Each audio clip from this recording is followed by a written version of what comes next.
नमस्कार, मी प्रतीक्षा स्वागत करते तुमचं प्र स्टोरी वर्ल्डमध्ये.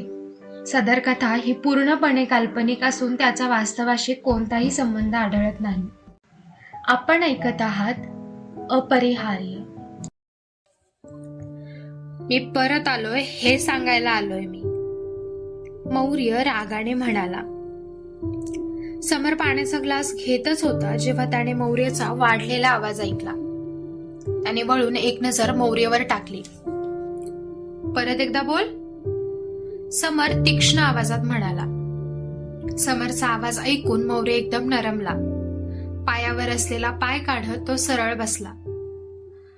मी आलोय हे सांगायला आलो होतो सॅम, मौर्य अचानक अदबीने आणि शांत आवाजात म्हणाला.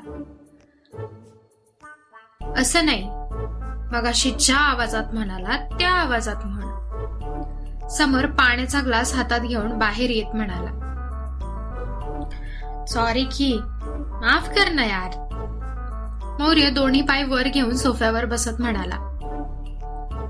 मौर्य, मेहरबानी समज की मी तुझं शरीर जाळलं नाहीये. समर रागात त्याला पाहून म्हणाला. तू कसा भाऊ आहेस रे, काहीच वाटत नाही का तुला मला त्रास द्यायला? मौर्य निराशेने म्हणाला. स्वतःला पाहिलं आहेस कधी? लहान आहेस का तू आता? समरने त्याला पाहून विचारलं.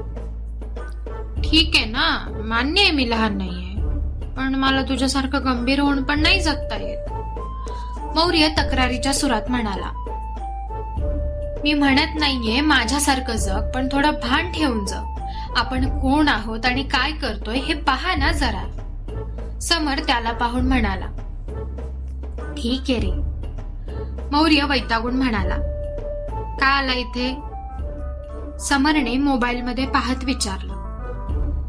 सॅम प्लीज, म्हणजे मला तुला असं विचारायचं होतं की मी इथे राहू शकतो का प्लीज? मौर्यने विनंती करत विचारलं. का? समरने नजरा वर करून त्याला पाहत विचारलं. का म्हणजे? भाऊ आहे मी तुझा, एवढ्या मोठ्या घरात तू एकटा राहतो ना, त्यामुळे मला काळजी वाटते तुझी. मौर्य समरला पाहून म्हणाला. तू एक नौटंकी कधी सोडणार आहेस काय माहिती. समर वैतागून म्हणाला. राहू दे ना रे, माझ्याकडे जागा नाहीये सध्या राहायला. मौर्य त्याचा हात पकडून म्हणाला.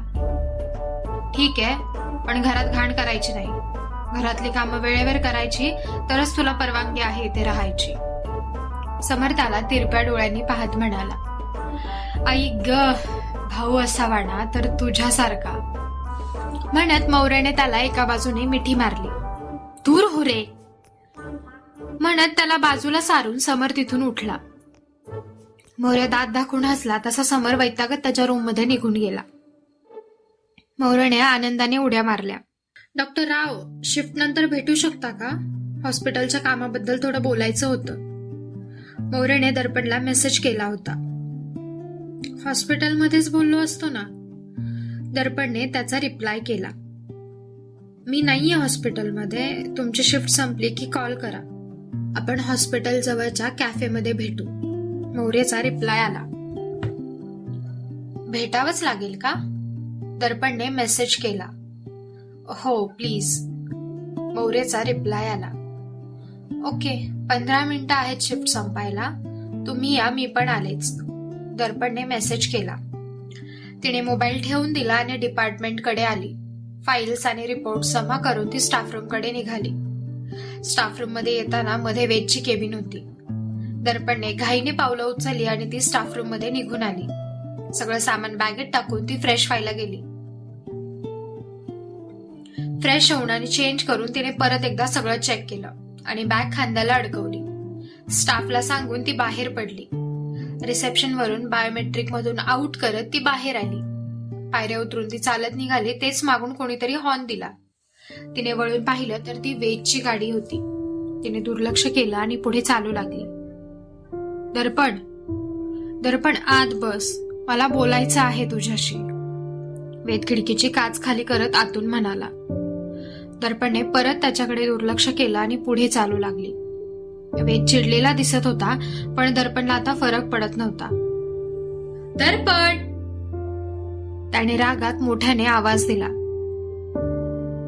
आवाज खाली करा आणि बंद करा माझा पाठलाग करणं, दर्पण चिडून म्हणाली. ती वळाली आणि चालत गेटच्या बाहेर आली. वेद मागून रागात तिला पाहत होता. ती बाहेर आली तेव्हा समोर मौर्य उभा होता. मौर्यने तिचा चेहरा पाहिला. सगळं ठीक आहे ना डॉक्टर राव? मौर्यने विचारलं. मी आले असते ना. डोळ्यात आलेलं पाणी मुश्किलीने रोखत दर्पण म्हणाली. इट्स ओके म्हणत त्याने तिच्यासाठी दरवाजा उघडला. दर्पण आत बसली आणि मौर्य ड्रायव्हिंग सीटवर बसला. मौर्यने गाडी सुरू केली. दर्पण हरवल्यासारखी दिसत होती आणि त्याचं कारण मौर्यला माहीत होतं, पण त्याने सध्या काही विचारणं टाळलं. गाडी पार्किंग मध्ये लावत दोघेही बाहेर आले. मौर्यने तिला चालायचा इशारा केला. दर्पण त्याच्या पुढे चालू लागली. दोघेही आत आले आणि मौर्यने दोघांसाठी ऑर्डर दिली. काय माहिती हवी होती तुम्हाला? दर्पणने सरळ प्रश्न केला. दर्पण, मला तुला काहीतरी सांगायचं आहे. मौर्य एकटक तिच्याकडे पाहत म्हणाला. तू मौर्य आहेस ना रे? दर्पणने कपाळावर आठ्या पाडत विचारलं. मौर्यने मान खाली घातली आणि घट्ट डोळे बंद करत होकारार्थी मान डोलावली. पण तू तर भूत होतास ना रे? दर्पणने गोंधळून विचारलं. हो, मी आता तुला सगळं काही सांगू शकत नाहीये, पण विश्वास ठेव, मी चांगला आहे. म्हणजे मी तुला किंवा आणखी कोणाला कसलीच हानी पोहोचवणार नाहीये, मौर्य तिला समजावत म्हणाला. दर्पण अविश्वासाने त्याला पाहत होती. तिने दोन्ही हातात डोकं पकडलं आणि डोळे बंद केले. काय सुरू आहे हे माझ्यासोबत? दर्पणचा आवाज जड झाला होता. सकाळी वेदचं वागणं बदललं. मौर्यचं अचानक डॉक्टर बनून येणं आणि त्याने मौर्य आहे हे टाळणं. वेदच्या बायकोबद्दल कळणं आणि ते खरं असणं. आणि आता मौर्यने हे कबूल करणं की तो खरंच मौर्य आहे. आय एम सॉरी दर्पण, मौर्य तिला असा निराश झालेलं पाहून म्हणाला. तू खरा कोण आहेस? डॉक्टरच आहेस की फक्त सोंग घेतोयस?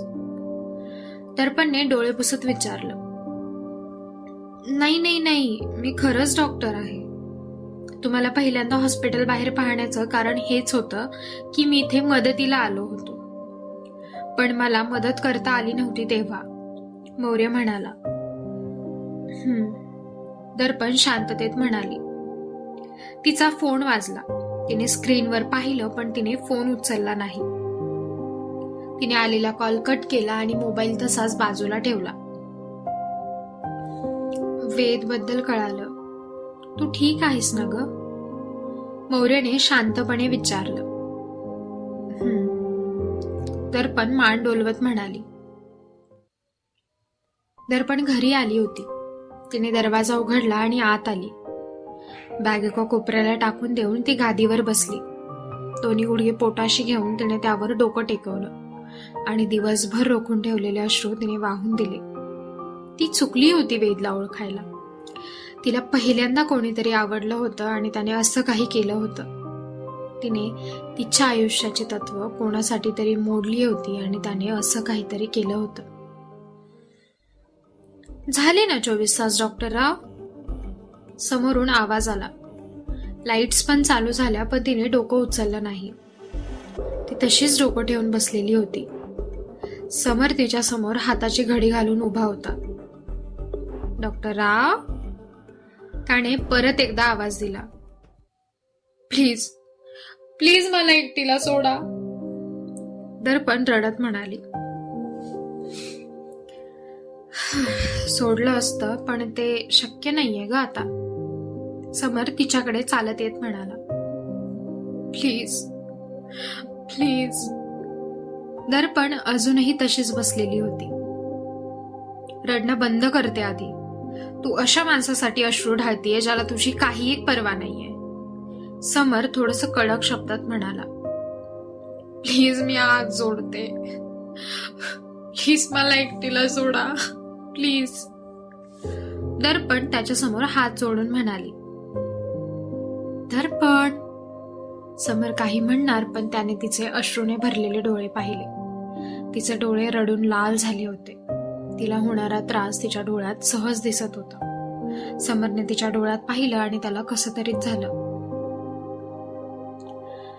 तू एकटी नाही राहणार, निदान आज तरी, समर तिला पाहून म्हणाला. माझ्या बाबतीत प्रत्येक गोष्ट ठरवणारी तुम्ही कोण आहात? मला माझं आयुष्य नाहीये का? मी माझे निर्णय घेऊ शकत नाही का? प्लीज मी हात जोडते, मला एकटीला सोडा. दर्पण रागात आणि रडत म्हणाली. समर तिच्या शेजारी बसला आणि तिच्या डोळ्यात पाहिलं. दर्पण रडत होती. तिने दोन्ही हातात तिचा चेहरा घेतला आणि आणखी रडू लागली. समरने तिला तसंच एका बाजूला जवळ घेतलं. सोडा मला. दर्पण दूर व्हायला पाहत होती. समरने तिला घट्ट पकडून ठेवलं होतं. दर्पणने काही वेळ सुटायचा प्रयत्न केला पण तो निष्फळ ठरल्यावर तिने समरची उडी घट्ट हातात पकडली आणि त्याच्या छातीवर डोकं ठेवून हुंदके देऊन रडू लागली. समर तिच्या पाठीवर हात ठेवून हळूहळू तिला शांत करत होता. दर्पण मात्र रडतच होते. हे जग तुझ्यासाठी नाहीये ग दर्पण. खूप जास्त निर्मळ मनाची आहेस तू आणि कदाचित त्यामुळेच तुला एवढा त्रास होतोय. वेदला वाटत असेल तो ह्यातून वाचेल पण असं होणार नाहीये. त्याला माहिती नाहीये की त्याने आगीत हात घातला आहे आणि त्यात फक्त त्याचा हात भाजणार नाहीये. समर मनातच म्हणाला. त्याच्या मनात आता राग खदखदत होता. त्याला माहिती होतं त्याला दर्पणची सुरक्षा करायची आहे पण ती कशी करायची होती हे अजूनही त्याला माहिती नव्हतं.